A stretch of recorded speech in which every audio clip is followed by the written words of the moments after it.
UFC 302 fight week and you're betting the house on Islam Makhachev, right? Well, let's take a step back. That might not be your best bet. I mean, we've seen it before. We've seen the big, heavy betting favorite, the champion in the main event, whether it's Israel Adesanya, Alexander Volkanovski, Kamaru Usman. We've seen them try, we've seen them falter before. Every dog has a fighting chance, and Dustin the Diamond Poirier doing it in Lafayette, Louisiana. Who knows? He might get it done. But folks, that's what we're here to break down today. Welcome back to another episode of the Bloody Water Podcast. My name is Derick G, and joining me, as always, the Santa Fe bomber, the New Mexico native, AJ. Listen, we're back. I love breaking down a good fight, but especially when there's gold on the line. How are you feeling today, brother?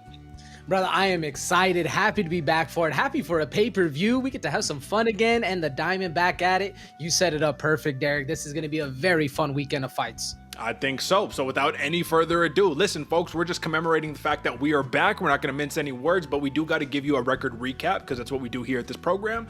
So breaking in the records, it's a close race. AJ, and before we jump into the 302 madness that's about to come here, let's just give a quick introspection, a quick reflection right here on the game that it is that we are playing and what the race is looking like. So go ahead, give the people a breakdown for what it is that's going on here. You can see it right down there below, folks. Numbers almost about 60%. Your boy lost to a couple, so you know it is accountability over here. We're always keeping it. That's why those numbers are there. Nobody else is out there actually letting you know which way they're betting with all the wins and the losses. We're holding it accountable because we know we're putting money in your pockets. And yeah, those numbers look good, but we're fighting for the gold belts. You can see it right behind Derek right now. And either way, man, that right there, those gold belts, all that's meaning gold in your pocket, cash in your pocket. We're doing it week in, week out, and it's not even halfway through the year yet. Those numbers are going to improve drastically. That's the key. Accountability right here, folks. So if you think about it in the grand scheme of things, it comes down to this simple maxim right here. If we win, you win. That's it. We're going to leave it at that. All right, folks, let's jump into the TLDR. And you know I love the big screen, folks, so bringing it up. Let's see what we got here. All right, AJ, there's a lot of similar picks, if you will, right here. But listen, when you got your head on the right track, you can't be mad at that. We're not going to say anything in regards to this screen right here, but you know we're going to bring up the consensus picks next. So consensus, AJ, run it down. What's the theme for UFC 302 for the consensus picks? The theme this week, Derek, is chalk, brother. All these ones going in favorites, people rolling with momentum, chalk all day long. I love it. I'm just going to go straight to the next one. This is where it counts right here. This one, they counted, right? Consensus counts, but you want to be like the man of the party where you're with your boys, right? Y'all are drinking, kicking a few back and all that. And you say, listen, I'm not going to tell you who's going to win. I'm going to tell you how it's going to get done or the methodology or the time frame, whatever the case may be. It's the props right here. And we got a couple overs. AJ, what's your over? Talk to him. Man, we're going Almeida versus Romanov. I'm thinking both of these fighters, or for that both of the opponents have their strengths. They're going to cancel out. I'm liking that over 1.5 and minus money, minus 105. Sounds good to me.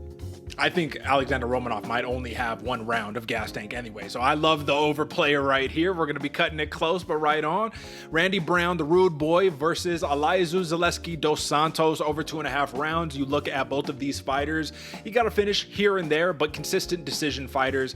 Both tough, long, rangy Randy Brown. I think he's going to be able to keep this at distance enough to cash on that over, and at minus 130, I think we're definitely getting our money's worth. Now, AJ, real quick, let's definitely address to the people right here. We're both on a one prop lose streak right here, win streak. That's what we're counting. That's what we're getting back to right there.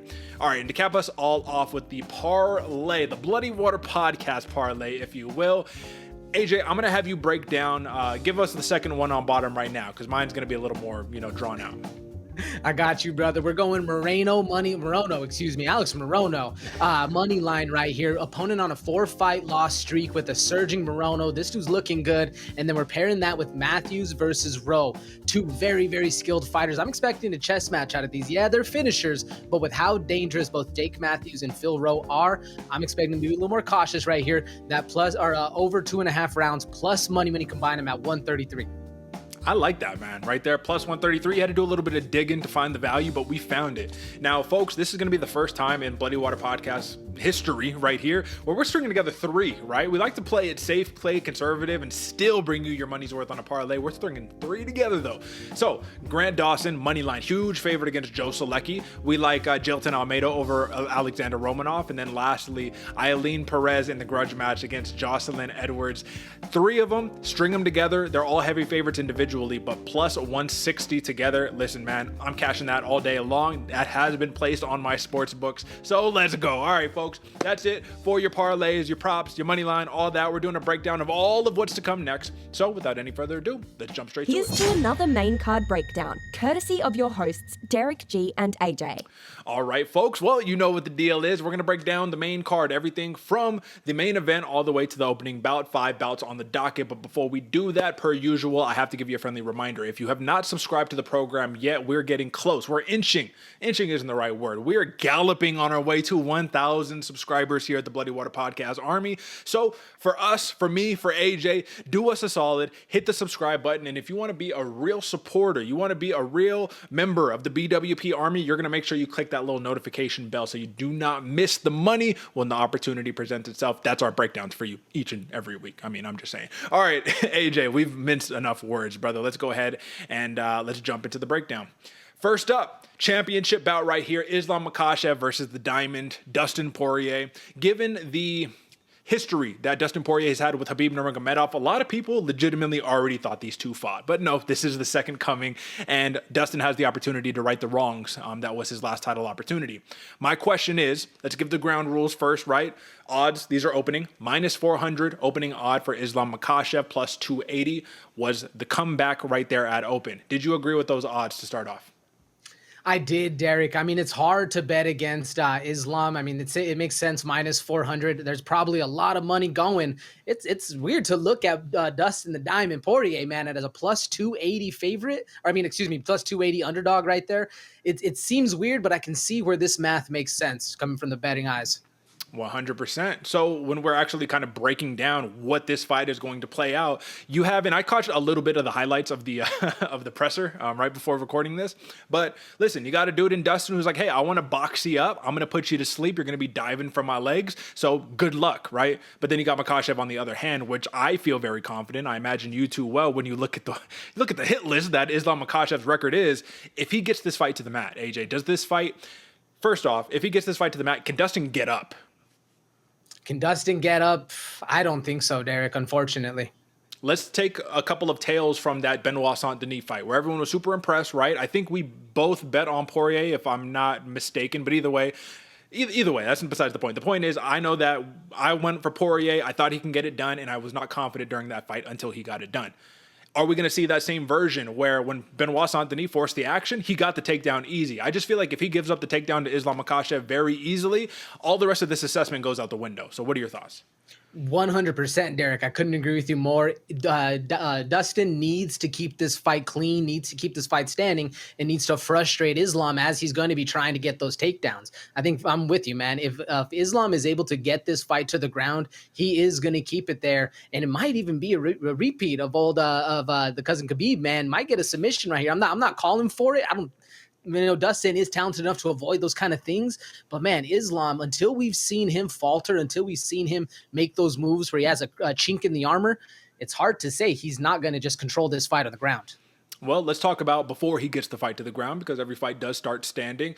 Dustin Poirier, southpaw. Scary, scary proposition here for Islam Makhachev. If I'm not mistaken, the man who originally knocked him out, I'm even forgetting the name, that's because it's that many fights ago. I do believe that may have been a southpaw that he was fighting. You have Conor McGregor chiming in saying, hey, listen, Dustin Poirier, that check left hook, that's going to land all day. Makhachev's going to get dropped. You have a salty Conor McGregor in the rivalry and all that. And then you have what we have to break through here as actual people who dive into this, a hardcore, if you will, right? You have to cut through the noise, the narrative that the UFC does such a great job putting in there. And that is the moment that Dustin Poirier, the accumulation of all of his efforts, capping off his career and having the storybook moment. AJ, we know one thing's true here. Not many storybook moments that happen in the UFC. So minus 125 submission prop for Islam Makhachev, who, by the way, minus 600 favorite currently on the betting line right now. Is there any value in that bet right there, man? If you're going to look at methods of outcome and you like the submission, I don't think that is a price worth paying right there. What do you think? No, I agree with you, Derek. I don't think it's worth it. I can see why they're thinking minus 125, right? Khabib got him by the submission. Dustin, if he needs to keep this fight on the feet, there's a lot of ways in which it is, but it doesn't make me comfortable seeing that because of how skilled Dustin is. I think this fight could end in a multitude of ways with how different Islam's going to try to bring this fight. Obviously, he's going to try to get this fight to the ground, but I think it's going to take a little more effort than just mauling and smashing through. 2.5 rounds, over and under, or over or under. Over. You're taking the over? Okay. Right now, the over is priced at plus 135 for the over. The odds makers do not think that this one is going to go far. Poirier said it himself. This one is ending in a finish right here. So are you confident in the over 2.5 bet plus 135? Plus 135. Oh man, I'm actually still comfortable, Derek. I know it sounds crazy going against everybody, but when people are talking big like that, they're looking to finish. Usually it is a lot of bravado, but I mean, if we come out and we see gas pedal from the jump, man, I'll feel eating crow on Monday. All right. Well, Dustin Poirier, this is the important part that we definitely have to know, man. Two of the 3 losses in his last 10 fights have come by submission. The other one was that knockout, that Justin Gaethje knockout right there. So we know that he's susceptible to the submission, but that almost feels just as much of a narrative and of a storyline as Poirier with the accumulation of the moment right there. So given that we've seen Islam be dominant over Alexander Volkanovski in the rematch, we saw him beat Charles Oliveira, Bobby Green, Dan Hooker, the whole entire hit list right here. Let me ask you, just like away from a betting perspective, what does this win do for Islam Makhachev right here? Nothing, Derek. I mean, it solidifies you that you can beat the one of the greatest in the game, right?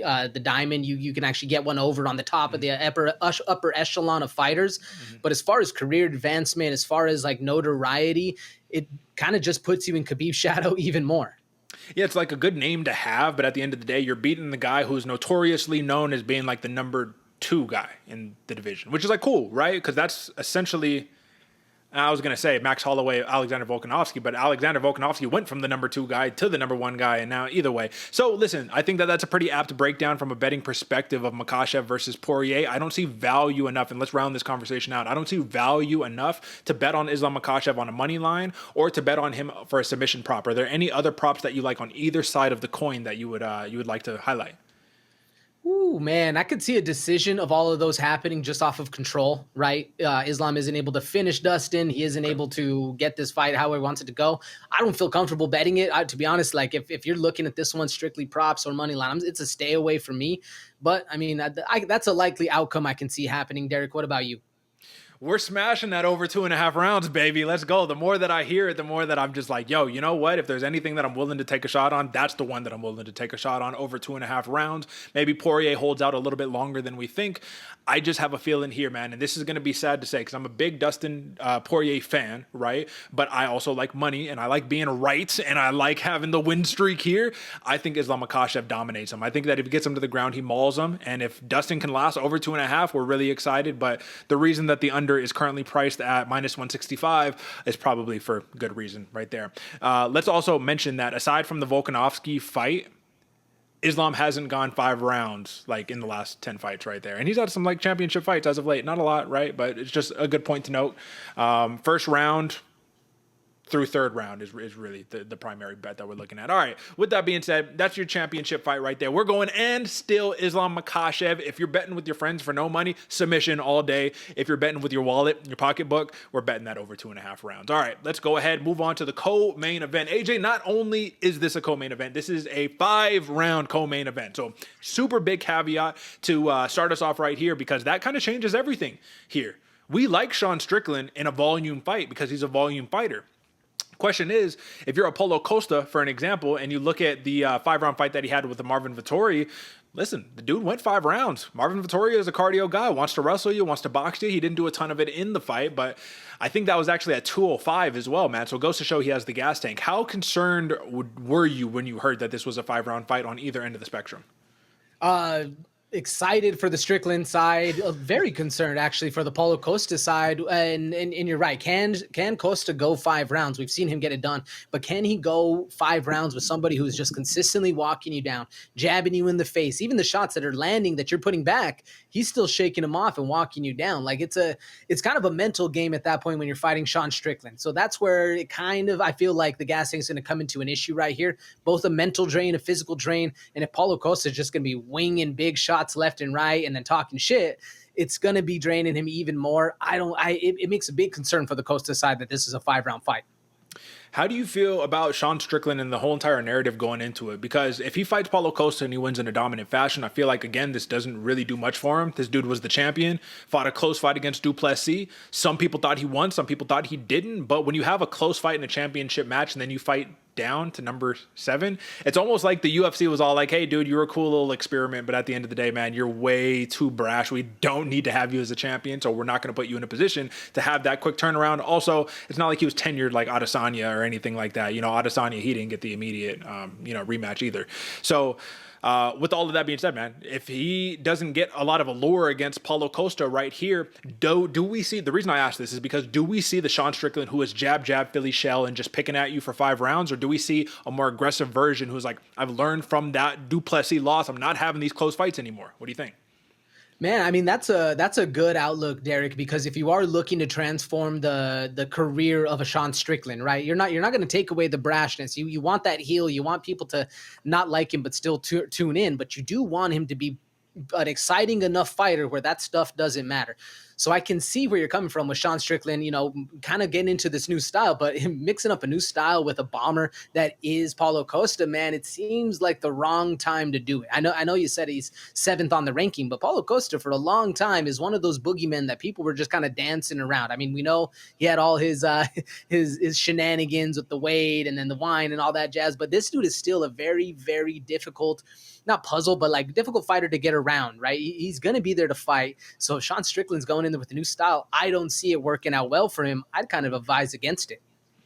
I mean, you never know. For Paulo Costa, on the other hand, right, this is the first time that he's fought consecutively in the same year since 2017. So, like, do we see a revamped Paulo Costa? You know what I mean? He looked good. You have to admit, he looked good in his last fight, right? If we're taking a look, yeah, you lost to Robert Whittaker, but that was a fight where he was putting it on Whittaker a little bit, you know what I mean? And that's a super impressive feat. So I just feel like if you're a Sean Strickland fighter, here's the path to victory. First off, you open as a minus 185 favorite for good reason. You stick around as a minus 260 favorite, so we've jumped up a little bit. He's going to be in Paulo Costa's face. He's going to walk him down, and every time that Paulo Costa explodes with the big shot, I imagine he's going to do the thing that he does best with. It's just wade at a distance, right? And then get right back on the horse. Very flat-footed style, man. It's nothing that's super unorthodox, nothing super flashy. It's just consistent, and it wears you down. Where does the grappling come into play? I know Sean Strickland's a black belt. I know he doesn't like to use it. Paulo Costa, not necessarily scared to shoot a takedown. Where does that come into play here? I think that was a big question I had going into this, Derek. Will Paulo Costa take that advance or that style, right? Will he be shooting for takedowns? Because Sean Strickland is good on the ground, but like you said, we don't see it a lot. So there's an unknown if these two can pair up down there. It seems like Paulo Costa, at least on paper, has the ground game advantage. I'm not willing to bet on that, though. I'm not willing to bet on that one either. Like I said, Sean Strickland's good jiu-jitsu wise, man. He just chooses not to use it, and probably for good measure right here. What do you think about that odd shift right here, man? Minus 260 for Sean Strickland. It makes sense. I mean, a lot of people, as much as we did, were known of Paulo Costa, like the name was there present for a while. It's kind of fallen off, and it seems to be an as of late kind of thing with the odds makers. So I can see this one, how it's grown or how it's had the disparity here going forward.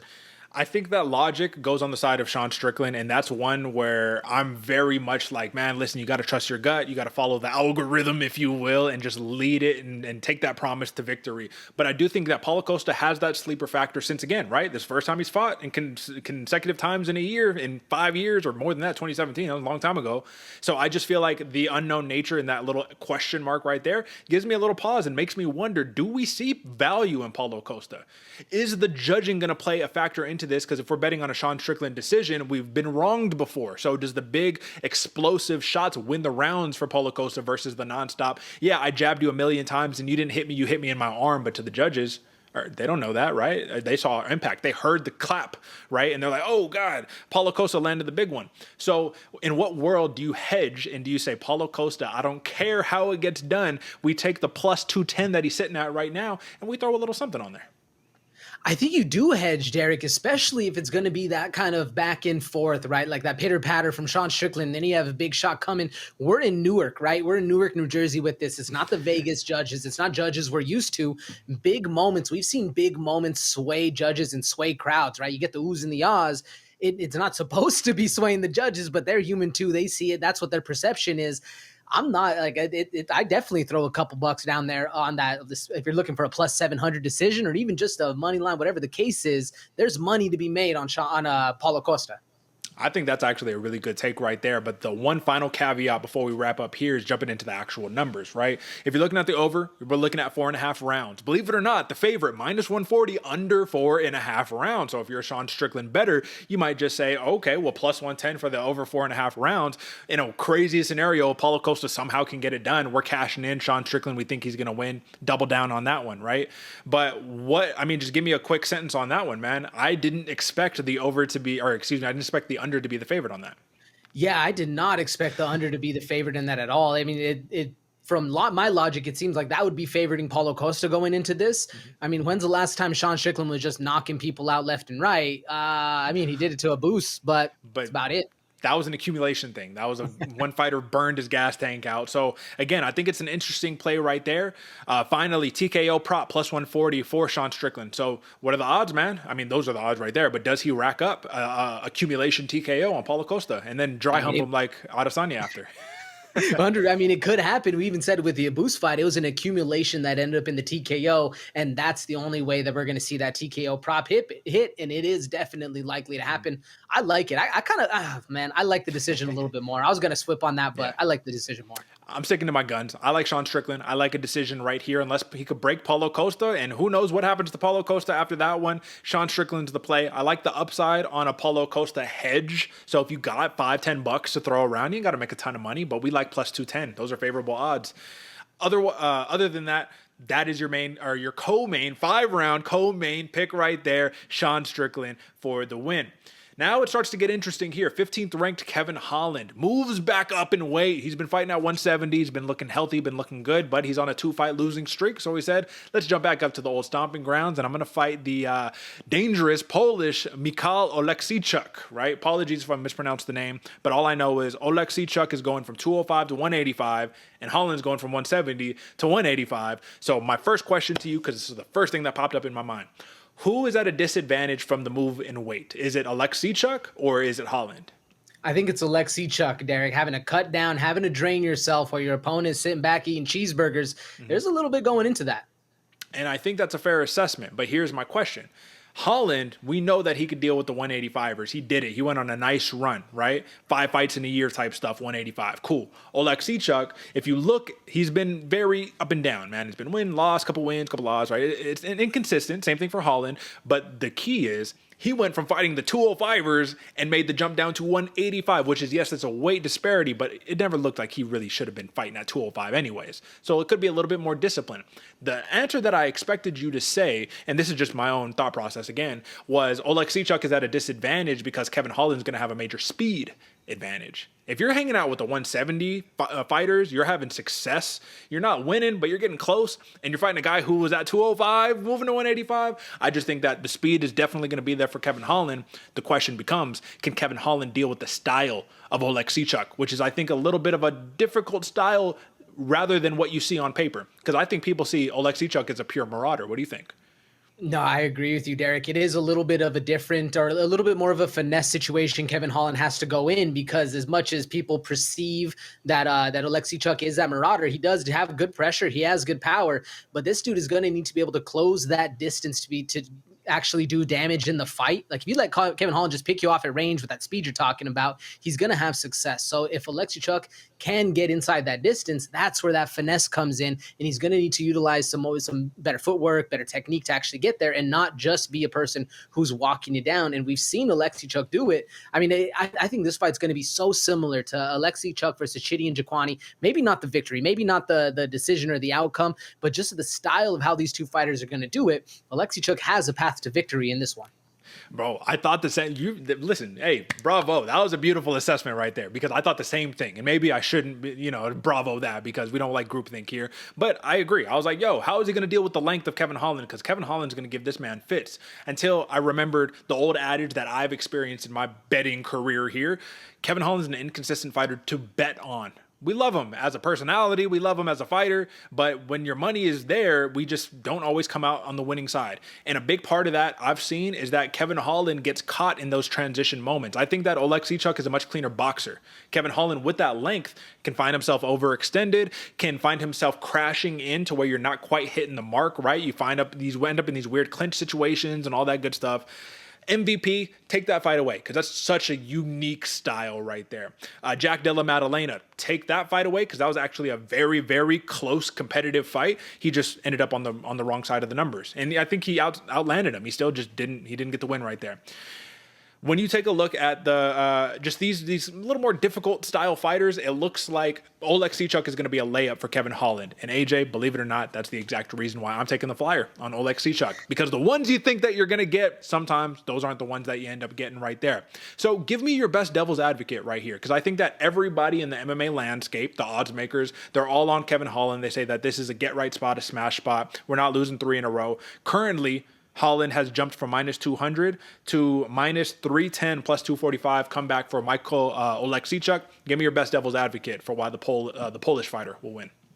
Man, this one's actually not that hard to be devil's advocate against, Derek. Man, Oleksiejczuk has the path. We were talking about it earlier. And one thing, you kind of alluded to it before, right? Kevin Holland, he has this spacing issue where sometimes he's overextending or he's crashing in too hard. Kevin Holland gets predictable in his blitz. And the reason he has to use the blitz is because he's so good at managing that distance, keeping you away with his length, that he has to come in and jab in and blitz in on something to actually get inside distance and do some damage. And when the fight gets later, when the fight starts to dwindle or just take effect, right? You get a little tired. Kevin Holland starts to get a little more predictable in how he's blitzing in. He does it the exact same way every single time, and that's what's led to him getting caught in these situations. People can read it, and Oleksiejczuk is that better boxer, and I think he's going to read that exact same thing once he gets the timing of Holland, once he, the anxiousness, the anxiety, or the adrenaline has worn off. That's when Oleksiejczuk's time is going to be there to strike, man. And with those clean hands, with the power that he presents, Kevin Holland can have that blitzing style, but if he gets on that back foot, we're not going to see another good look for Kevin Holland on the judges' scorecard. All right. I like the play right there. 1.5 rounds, over or under? Woo, man, over or under 1.5. Give me the over. Minus 150 is what it's currently tracking, plus 120 for the under. Give us one good play for Kevin Holland prop. Kevin Holland prop, man, plus 255 decision. I love that one. All right, and I'm going to take Michael Oleksiejczuk any way it comes. We're taking pure dog right here. Currently, right now, folks, plus 245. You can't ask for a better dog than that one. I just happen to think that he's live. So if we're lucky, we'll hear the dogs barking on the post show. But with that being said, folks, we have a contentious pick right here, our only one of the card. All right, moving right on along, AJ, we got a rematch. Nico, the hybrid Price versus Alex, the Great White Morono. This is the second fight. And let's not forget, the first fight, man, it happened a while ago. It was like 7 years ago, man. Long time. Some true vets right here. Alex Morono was cruising to a victory until he got knocked out. Shout out. That's the story of the Nico Price career right there. You can never slip because this man is always going to be there. But AJ, this is 24, excuse me. And this is not, if you try to go and backtrack and look at where that fight was, it's a long ass time ago, man. This was 2016, 2015, I don't know, whatever 7 years ago was, right? So this is not the same Nico Price. And the Nico Price as of late has won 3 fights in his last 10, 1 no contest, and then the remainder are losses right there. So my question to you is, the allure of Nico Price, even though he's not in the rankings, he somehow, some way always finds himself on a pay-per-view card or an exciting fight. He's a to-death style fighter. He's like the Sean Strickland bravado, but actually backs it up in the fight as well, right? Where does he stand in this matchup right here, other than being that exciting fighter that's going to be opposing Alex Morono? Yeah, I mean, other than that solid base to stand on for him, man, there's really not too much that Nico Price can claim to or stick to and try and boost himself off of. It's really just kind of like a where are you at kind of style of fight. And I think that's really why they're making this rematch. There's not really much else out there for either of these fighters besides a get back, right? You need a win. You need something to change your perspective. You need something to change your trajectory. And getting a win on somebody who was, beating you up before, but then you ended up getting the knockout, you just solidified that you are still better than this guy. And on that guy, I mean, Morono, like I said before, the homeboy is surging. So this is a good spot for Nico Price to put himself back in the conversation, if you will. I'm not saying it's going to skyrocket him, but it's at least going to get him back in people's minds, because for the hardcores, he's never left. You love a Nico Price fight, but now the casuals get to dine in that as well. Good news is if you take a look at the odds right here, man, it hasn't shifted much. So the odds makers are keeping it close to the vest. Price opened up as a plus 225 dog. He's now at 220. And if you're looking at Alex Morono, I think he just shifted to minus 270 right there as a favorite. So again, it's pretty indicative of what the result of the first fight was without the actual result part, right? So just like how the fight played out until he got knocked out. But I think the path is going to be pretty similar. If you watch the fight, it's Alex Morono trying to stay on the front foot, piecing together combinations. Nico Price has one very clear strategy, and the beauty is it's effective, AJ, is that I'm going to corral you at some point against the cage. And once I corral you, I'm going to unload in unpredictable angles. And if I catch you, I have the good night button. I have the off switch, if you will, right? Nico Price absolutely has that. Does Nico Price turn the off switch? Does he hit the off switch on Alex Morono in this rematch? Woo, I don't think so, Derek. Not in this one. If you go look, the last time Alex Morono has been knocked out, what was it, 2022? A couple years, and he's fought some serious killers, even the Joaquin Buckley. We know he lost, but Joaquin Buckley is a power hitter, man, and if he catches you, he's hurting you. So I don't think he's going to – I think we're seeing a better chin off Morono this time. But, man, like you said, Nico Price has that off switch. All right, back at it, man. 1.5 rounds, over or under? Woo, give me the over. All right, tracking, minus 180. So odds makers agree as well. I'm not sure, man. And here's the thing. I like an Alex Morono decision. I'm just not sure because I do feel that Nico Price, one thing that has gone along with just kind of like the overall career, I think the chin has faltered just a little bit. You know what I mean? Morono, I mean, I know he has the power, but he hasn't knocked out a bunch of people as of late. I just feel like if he, just like any other fight, right? You hit him in the right spot, they will go down, man. That's kind of the name of the game. All right, man. Do we have any devil's advocate for Nico Price other than a TKO? TKO seems to be the best spot. Nah, man. I like that. That's the only one. I was going to try to fight for a decision, but I don't see that happening at all. All right, fair play. Alex Morono, I do like that plus 210 decision right there. So if you're not confident betting him at minus 275, which is a pretty steep price to pay, to be completely honest, AJ. Let me just touch on that one. Are you betting minus 270? Minus 270 favorite. No, I'm not. And only because Nico Price has that off switch. You have a win on him. There's some mental stuff going on right there. And Alex Morono, even though I said he's a surging fighter, he is surging right now. But in his career, he is much more of an up and down style of fighter. So, no, man, that minus money, no. All right. Well, I like Alex Morono with that plus 210 decision. I think we both like the over 1.5 rounds, currently tracking again, minus 180 right there. So the key is stay on the front foot, string together the combinations, and don't get hit with the big shot. Don't get corralled against the cage if you are an Alex Morono. All right, moving on to the opening bout of the card right here. The rude boy, Randy Brown versus Elizeu Zaleski dos Santos, a man who is a real blast from the past but continues to stay relevant because this dude, let me see, actually, AJ, because I was going to say his age, and I'm going to say something terrible and probably disrespect the man, so let's check. He is, oh no, I was right. He's 37 years old. He's up there. I was going to say 40, but not quite. 37 years old, can still knock your block off if you let him connect right there. And Randy Brown is going to be in the camp who cannot allow that to happen because, let me see. Yeah, Vicente Luque is the last man to knock him out. But he's long, he's rangy, he's hard to hit right here. And that last fight that he had against Muslim Salikov, man, I think spoke volumes because a lot of people I do not think were truly expecting him to win the fight. And he showed that length. If you line it up and you drop that right hand on him, brother, problems right here. So here's the first question. Elizeu Zaleski dos Santos opened up as a plus 120 dog. He's currently tracking at plus 150. Not a lot of movement on the line. Are you underestimating Elizeu Zaleski dos Santos? Not Randy Brown, AJ, and the better. Are you underestimating dos Santos?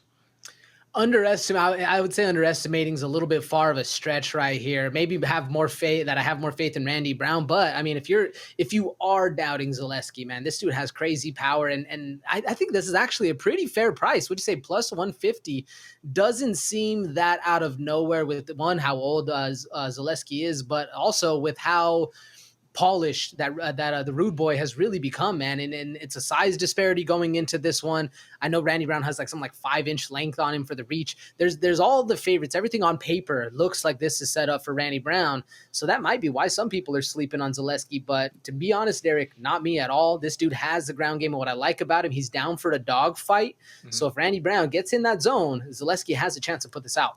I will say that there's one thing Randy Brown has to be very acutely aware of, and I know he is. It's the calf kicks, right? Zaleski dos Santos, he's not a huge calf kicker, but he is a kicker in general, right? So if he can land the kicks, it might be a real problem because Brown is nasty with the jab. The jab opens up. It's the key to the offense, right? How about a takedown or two from dos Santos? Does he try to get Randy Brown to the mat? Yeah, I was thinking that, Derek. I was playing with that idea when I was just looking at the fight and how this is going to break down. I don't see it happening until it's either late in the round or something up against the cage and Randy Brown tries to get on the back. Then we see a takedown happen. I see this one more of trying to that peekaboo style, trying to get on the inside, beat up the bread box, and just not get hit with the power that Randy Brown has. Yeah, he's going to have to get on the inside, man. 5'11" versus 6'3" in Randy Brown, 73-inch reach versus 78-inch reach in Randy Brown. I mean, yeah, he's going to have to close that distance right there. I think the fact that they matched him up with Rinat Fakhretdinov is very indicative that no, he's not going to try to wrestle, bro. That's why you fed him the wrestler, right? He's a kickboxer. But I think Randy Brown has the intangibles, has the length, and I think that he's coming into his own right here. This right here is going to put him in a spot because, yeah, still not ranked. He should be a ranked fighter, but I think that this is going to open the door to the rankings right there for him. If you look at Randy Brown, I think the last guy that beat him, Jack Della Maddalena, he's a ranked fighter now, so it's only a matter of time. Final question right here is checking out the over, 2.5 rounds, over and under. Ooh, I actually like the under on this one, Derek. All right. Well, you were not in consensus this time, my friend. You got a good track record, though. It's all good. Plus 135 is the under. Minus 165 is the over. And AJ, if you're a betting man and you're wise, you're going to rock with my prop lock, brother. Over 2.5 rounds. Randy Brown, Zaleski dos Santos. I'm super confident in this one, and we're riding this one to the grave, baby. So let's run them. Let's roll the dice. That is the pick right there, though. The Rude Boy, Randy Brown. Anything else on this one, AJ, before we move on to the next section? Rude Boy, Randy Brown. Let's fucking go. Let's fucking go, man. All right, let's go. That was your main card breakdown, folks. But, we're not done yet. Now we got to talk about the unknowns of today and the stars of tomorrow. Folks, I got a good one here. If you are a fan of the Bloody Water podcast, you're going to have to go do some digging and watch one of our old videos to kind of get up to speed on one that I'm going to be providing. My man AJ always has some fun ones. So let's stop breaking the fourth wall and let's jump straight to the sleepers, baby. Let's get it. It's time for some fight night. If you ain't paying attention, you're gonna sleep on me and I'm gonna wake you up. All right, folks, again, you know what the deal is. We're going to bring up the big screen and we're going to talk about some sleepers. So first, AJ, I'm going to bring yours up and I just want you to set the table, my friend. Talk to the people about what you were seeing right here. The unknowns of today, man.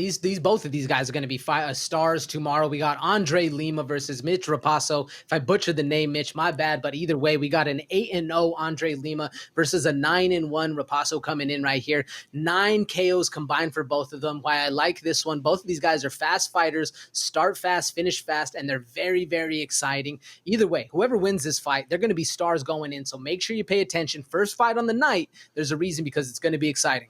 And let's not forget, Andre Lima, returned sleeper right here, was just in our sleeper section the other day against that fight against Igor Severino where he got bit. So let's not forget he got the I just got fucking bit 50K bonus. Listen, man, this guy's coming for fun right here. Real quick, just out of fun's sake. Yeah, they like Lima on this. This is Tapology, though, so we don't really factor this one in. AJ, let me just ask you this. I know you did your film study, but were you familiar with the Rich Raposo before you selected him for a sleeper? No, man. I had to do some digging. Claim to fame, for me at least, right? This was the season Ortega versus Volkanovski on Tough. and he didn't make it through the tough house right here. But he was like, I think he's a Boston guy, right? So he's like he is Massachusetts. Listen, bro, you want to root for this guy. This is like one of those blue collar guys. You want to root for him. So I'll just say that. A little extra bonus right there for the sleeper. All right, folks, I set the table for you. It's time to talk about it. AJ, I would like for you to chime into this one because you know what I'm talking about here. Listen, we got some bad blood, folks. We got Jocelyn Edwards versus Eileen Perez, and I'm going to try to do my best to stay non-TMZ in this situation right here and really just talk more about why this is going to be a fun fight. So, one, if you know anything about me, if you know anything about this program, I've been a longtime promoter of women's mixed martial arts. I think it's fun stuff to watch, and I think that when you have rivalries and grudge matches, it can get really, really interesting for what we see in the cage. So, the story goes as this, and I'm going to butcher this partially. So again, go watch the video, whatever the case may be. Just type in like bad blood, Eileen Perez, Jocelyn Edwards, Bloody Water Podcast pops up first because guess what? We do this, right? All right, AJ, this is the deal. Jocelyn Edwards, Eileen Perez, might have been in the PI, might have been somewhere else. Here's the long story short. I believe that there was some animosity and somebody jumped in and tried to do some type of scrap or some type of scuffle, which led to Eileen Perez's coach disarming the situation, choking Jocelyn Edwards, and actually putting her to sleep. This is a male coach, by the way, right? So we just know in general that's not cool. We don't do that. We don't condone that type of behavior, right? But what we do condone is someone getting back for their coach and saying, oh, you wanted to choke me? Well, I'm going to fight your girl, and there's going to be some real issues. So there was that bad blood, that animosity, which led to the matchmaker saying, hey, listen, I know we're merged together with WWE, TKO Holdings. Well, listen, we got a grudge match right here. You just got to break out the steel chairs and the fucking hammers and all that shit next. Listen, I don't want to go TMZ here. I think this is going to be a fun fight. Jocelyn Edwards, not known for the most exciting fights, but when you have a marauder in Perez who is going to grapple you up heavy, who's going to try to lay the hurt on you, I imagine both of them are going to step up to the plate. So with that setup right here, AJ, anything else to add? Anything I missed? And what are your overall thoughts and feelings about the sleeper?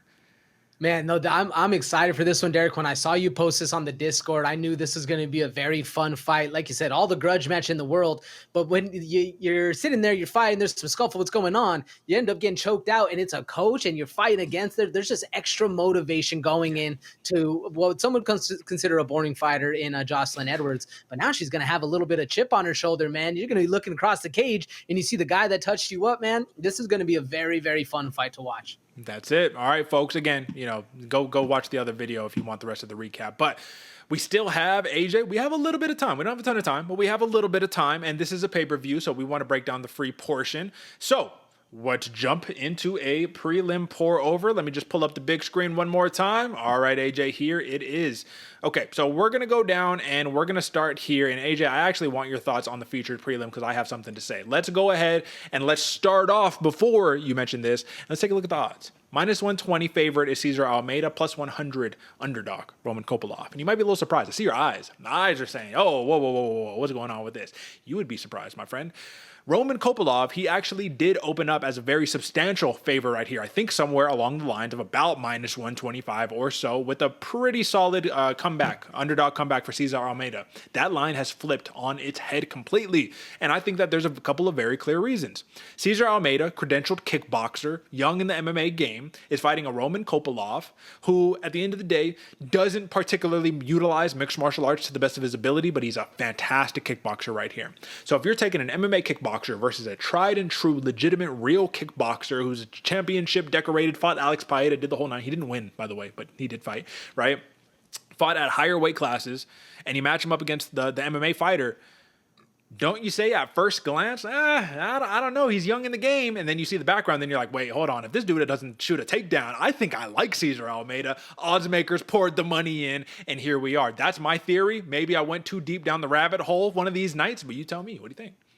It makes sense once you break it down, Derek, because I was surprised. I expected Kopylov to be the favorite when looking at this one, but it makes sense just having Cesar Almeida be able to pull something out, right? Something a little different. While Roman Kopylov, we've seen him not necessarily struggle with output, but struggle with timing and how to find the time to get the fight going, if you know what I mean.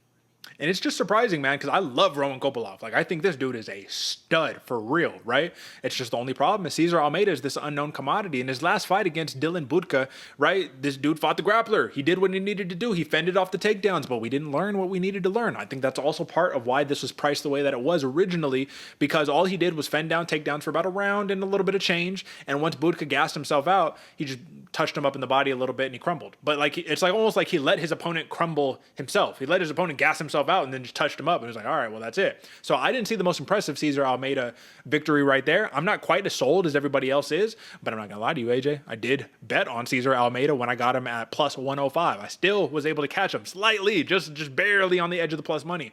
So this is good, knowing that the odds makers are in consensus, but you know, it's always got to sketch you out as well, man. Roman Kopylov, we know what he can do. Cesar Almeida still got the question mark. So do you have a lean? Which one do you like? Man, I've been leaning Kopylov, but now you got me second guessing, Derek. I'm still going Kopylov though. Fair play. That's how you make money right there. You stick to your guts. You don't let the media sway you. You don't let the odds maker sway you. All right. Let's talk about it. We have to. Let's just preface too. I should have said this earlier in the show. This fight got kicked off the pay-per-view because they know this is going to be a boring fight. Jailton Almeida versus Alexander Romanov. Reason I say that is because, one, are these dudes some of the highest level people you can get in heavyweight? I think so. Alexander Romanov was at least poised to be that. But Jailton Almeida has taken the path of least resistance, which is take you down, slap you around, make you say uncle a couple times, you feel me, and drag it out for 15 minutes. And Romanov, just after one round, all the gas tank just kind of disappears. So what are your thoughts? Jailton Almeida, minus 320 favorite. Makes a lot of sense to me, Derek. I mean, we've seen what Jailton Almeida can do. He's laid the groundwork. He has the playbook, and he's not straying away from it. That's why I like this one, man. As my over or prop lock over 1.5 rounds, it's paying you out minus money. And man, this is exactly what I'm talking about. Where we're gonna see Jailton Almeida do what he does best, and then Romanov just try his hardest, man. Go King Kong style. Try anything to get up and probably gas himself out. It makes sense why he's a minus 300 favorite. That's it. And if I remember correctly, man, because that was a good call. I think that over 1.5 round was at plus money, not at minus money. So, you know, that's where the value is at, my friend. But either way, you let me know if I'm wrong there. All right, AJ, I got another good one right here. Grant, this is like good prelims for folks. I need to let you know, like, these are solid, right? Grant Dawson versus Joe Selecki right here. Wrestler versus a jiu-jitsu, right? This is the question. Grant Dawson, listen, you fumbled the bag, right? He fumbled the bag bad, getting KO'd by Bobby Green. Joe Selecki just got slammed on his head against my man, The Push. Come on, bro. We don't know? I know you looking at it. I don't know. Drakkar. Drakkar no. He got slammed on his head by Deaton. No, it was Drakkar close. No, it was Drakkar close. I watched that. We just watched that fight. Yeah, right? Yeah, Drakkar close. All right. I was going to say, I was like, Carl Deaton, I like him too, heavy hands, but he's not slamming dudes on their head the way that Drakkar close is. All right, here's the point right here, man. Grant Dawson, still a lot of holes in the stand-up game. Joe Selecki, he doesn't even really try to use the stand-up to initiate the takedown. He just, throw a jab or two out there and then shoot for the single. Here's the key to take away, folks, if you care about any jiu-jitsu experience, grappling experience. Both of these dudes have awesome single-leg entries. Only difference is I think that Grant Dawson is much better on his transitions, and he's always looking to get the back. Let me pull this up here, AJ, because I wrote this down because I thought this was impressive. Grant Dawson, he has 9 career rear naked chokes in his entire professional career. 4 of them are in the UFC. Sorry. So 9 in his career, 4 of them in the UFC. He has 4 submissions in the UFC, 100% finish rate with rear naked chokes. Joe Selecki has 6 rear naked chokes in his pro career, 2 in the UFC, and that's 100% of his UFC submission victories right here. So, big question, who gets choked out in this one, AJ? Man, I mean, instantly I'm leaning towards Joe Selecki, but that's hard. That's hard, even coming out of my mouth, that's hard to say. This one, I think it's ending in a finish, Derek. I don't have a lean, though, who's getting it actually going on the submission. What about you? All right, well, I like Grant Dawson because I put him in one of my parlays, so I think that the wrestler is going to have the top control to get the victory right there. Of course, be wary. Don't get armbarred, right? Don't get caught with something from Selecki off of his back. But I think that as long as this stays into a grappling match, Grant Dawson just has to fight through the adversity in terms of the cardio, man. We've seen him fight through it before where he gets deep in the second, third round and that gas tank just isn't there, but he wills himself there. That's really what we're looking for in this spot. So definitely think it's going to be an interesting matchup right there, but Grant Dawson is definitely the play. All right, AJ, moving right on along. Another back-to-back-to-back bangers right here. Phil Rowe versus Jake Matthews, the Fresh Prince. All right, I'm going to be honest with you. Maybe I need to do some more film study. Maybe my MMA mind doesn't work the way I thought it was. I'm surprised to see Phil Rowe at plus money, and I like this right here. I'm betting Phil Rowe at plus money. I think he's a live dog against Jake Matthews. What do you think? Yeah, I definitely, I was thinking the same thing with you, Derek, right? Who's the one that's more on a surge right now? Who's the one that has the momentum? It's definitely Phil Rowe. Jake Matthews, though, you can't sleep on this dude because he is a very dangerous fighter. I don't know if I would have put him as the favorite, man. I would have seen this one a lot closer, right? And that's why I'm actually taking this one in the prop as a over 2.5 rounds, because these fighters are so close. I see this one going a little longer than what we'd expect to be a finish. And trust me, man, Jake Matthews is a stud. We know this dude's boxing is greatly improved. Fantastic grappler. I just think Phil Rowe, with his sick grappling as well, would try to stay off the back if you can. The biggest thing I like about him, again, this is a Randy Brown right here. 6'3", 80-inch reach. Jake Matthews has to close the distance. It's hard to effectively box when you have to close 7 inches. That means you have to get in, drop a couple shots, get back out. You cannot stay in that mid-range. That's where I see Phil Rowe having success, and he has a lot of power behind him too. So for my lean, you want another live dog? Phil Rowe, that's the play right there. If you're betting, if you're tailing on my end. AJ, did you give a lean? Sorry, you're leaning Jake Matthews? I'm with you, Derek. I'm leaning Rowe on this one for sure. All right, fair play. All right, man. And then just to kind of wrap it up, because we've talked about every other fight, Mickey Gall versus Basil Hafez. All I could say right here, man, is I think that something about this number doesn't sit right with me. Listen, I'm not saying Mickey Gall's had the most impressive career. That's not what I'm saying. Hafez, fantastic grappler. I love it. Something just doesn't sit right with this number, and it feels like there's a little more value in Gall than that number would provide. What do you think? Yeah, no, I'm with you, Derek. The plus 325 for the Mickey Gall corner. That's why it's very interesting. I mean, the only reason it comes to my mind where those numbers are going to be like that is because Hafez is such a good grappler, and we've seen Mickey Gall struggle with the gas tank or struggle with being controlled and just kind of falter in those situations. I could see that, but man, I'm with you. I see a lot of potential earning off the Mickey Gall side. This dude's a killer, man, and we know he's faltered lately, but Mickey Gall is still very, very dangerous. No official lean on my side, AJ. I don't know if you're taking a lean, but I'm just saying. Just look at that number. That's all I'm going to leave that with. Anything else on that? I'm with you, man. Keep my eyes on it. That's it. Fair play. All right, folks, listen, we made it to another outro. What do you know? Bloody Water Podcast. We back, baby. All right, listen, this is what I need you guys to do if you made it to this point of the program. If you haven't subscribed, subscribe. If you haven't hit the notification bell, smash that thing. Literally.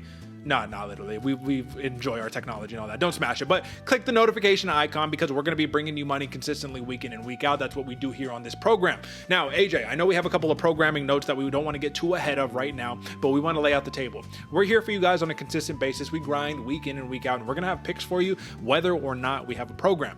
But UFC Louisville, that's going to be coming up. We're not going to be recording on that one. So, AJ, just let the people know we still got them taken care of. Round us out here, brother. Still got you taken care of, folks, week in and week out. Like Derek said, if we're not having the actual show, make sure you go check out the Instagram. Make sure you check out the post on YouTube because we're going to be giving you picks. We're your favorite fighter's favorite fight show for a reason, folks, and it's because we do it consistently making you money week in, week out, man. We're here going to be doing it again for you. All we need is you to hit that subscribe button. Like Derek said, we're not just crawling our way to 1,000. We're jogging our way. We're going to break right past it, so make sure you're on the train. Bloody Water's here to stay. That's it for us, folks. Catch us on Monday for the UFC 302 post show, where we will be tackling all things accountability, eating crow if necessary, but we're going to be taking a couple victory laps because, again, that's what we do here. All right, folks, that's it for us. Until next time, peace.